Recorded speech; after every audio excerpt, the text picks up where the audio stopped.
Welcome to Democracy Now!, democracynow.org, the War and Peace Report. I'm Amy Goodman.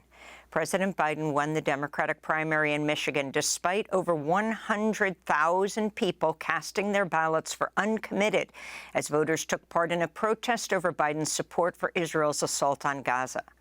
Biden won about 81% of the vote in Michigan. 13.3% of voters were uncommitted. In recent weeks, a number of Arab American groups led calls urging voters to choose uncommitted. The group Listen to Michigan had set a goal of 10,000 uncommitted votes, but they secured 10 times that number, receiving about 1/6 of Biden's vote total. Listen to Mission campaign organizer Layla Alabed spoke Tuesday night. I can't express enough the amazing team that has come together to put uncommitted on the map as everyone is looking at Michigan in order to save lives. I want to remind everyone that a vote uncommitted was a humanitarian vote. It was our vote to save as many lives as possible. Placing third in Michigan was Marianne Williamson, who supported a ceasefire in Gaza before dropping out of the race. Dean Phillips placed fourth. Many analysts say Biden's support for Israel could result in him losing the battleground state of Michigan in November. In Michigan's Republican primary, Donald Trump beat Nikki Haley 68 to 26%. Michigan Republicans will also hold a caucus on Saturday. During an interview with the Wall Street Journal, Nikki Haley warned a Trump victory in November could be, quote, suicide for our country. The UN Special Rapporteur on the Right to Food has accused Israel of committing war crimes by intentionally depriving food to Gaza. The official, Michael Fakhri, told The Guardian, quote, Israel's announced its intention to destroy the Palestinian people in whole or in part simply for being Palestinian. In my view, as a human rights expert, this is now a situation of genocide, he said. This comes as the United Nations is warning a quarter of all Palestinians are one step away from famine. Ramesh Rajasingham, Coordination Director of the UN's Humanitarian Office, spoke Tuesday. And here we are at the end of February with at least 576,000 people in Gaza, 1/4 of the population, one step away from famine, with 1 in 6 children under 2 years of age in northern Gaza suffering from acute malnutrition and wasting. In Gaza City, residents have described dire conditions where children have no food to eat. There's no food to feed my children, nor is there any bread. We came to the point where we are eating tree leaves. We are eating the food of this donkey. What more do you want? You are asking me why did I come here? I came because I want to take flour. Look, my leg is broken, and I came to take flour. I came to take flour. You are asking me why did I come? I came yesterday and people stepped over me. I came today even if I were to die. I want to take a bag of flour because I can't feed my children. I don't have anything to give my children to eat. Even if I die, I will stay. In other developments, representatives from Hamas and Fatah are scheduled to meet in Moscow Thursday to discuss forming a unified government. The meeting comes just days after the Palestinian prime minister and cabinet resigned amidst pressure by the U.S. and Arab countries. In media news, more than 50 prominent broadcast journalists have signed an open letter calling for unfettered access to Gaza. Signatories on the letter include journalists from the BBC, NBC, Sky News, CNN, ABC, and CBS. In the letter, they wrote, quote, we call on the government of Israel to openly state its permission for international journalists to operate in Gaza and for the Egyptian authorities to allow international journalists access to the Rafah crossing, unquote. Almost no international journalists have been allowed inside Gaza, except when embedded with the Israeli military. For the past 5 months, the world has relied on the reporting of Palestinian journalists who have been killed by Israeli forces in record numbers. By one count, over 125 journalists have lost their lives in Gaza. Israeli Prime Minister Benjamin Netanyahu has credited U.S. public support for Israel as being a key factor in allowing Israel to resist calls to end its war on Gaza. Netanyahu cited one poll that showed 82% of Americans support Israel. Netanyahu said, quote, "This will help us continue the campaign until total victory," unquote. Other polls have painted a very different picture.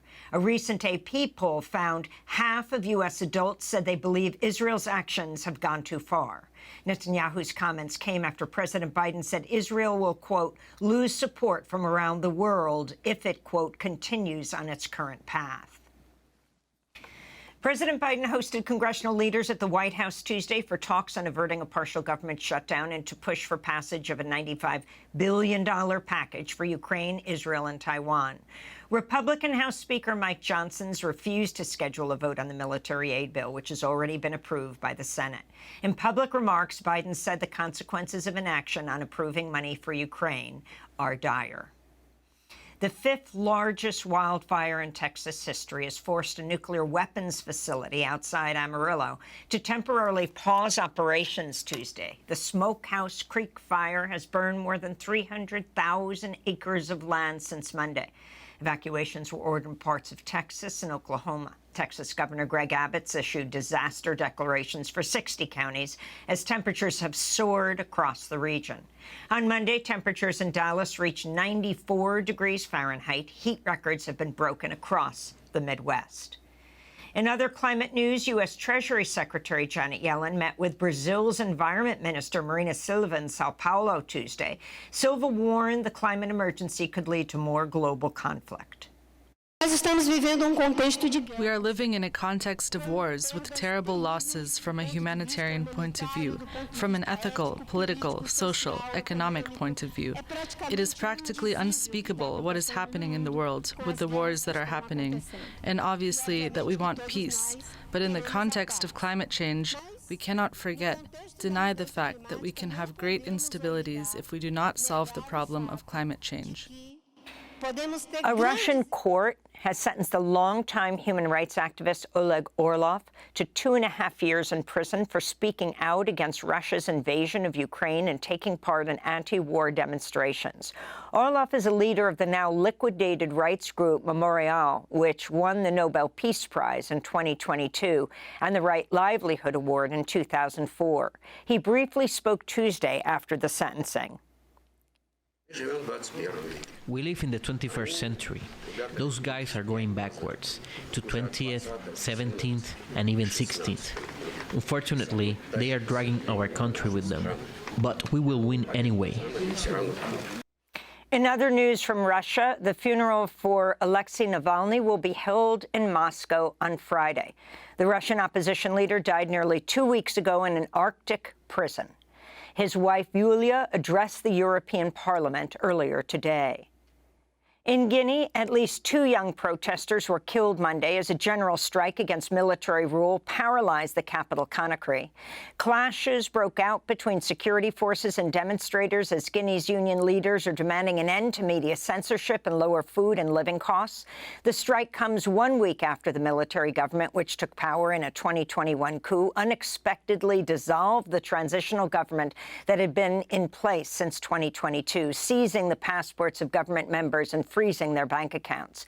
Demonstrations in Guinea have been rare since the coup. Military leaders banned all protests in 2022 and arrested several opposition leaders, activists, and journalists.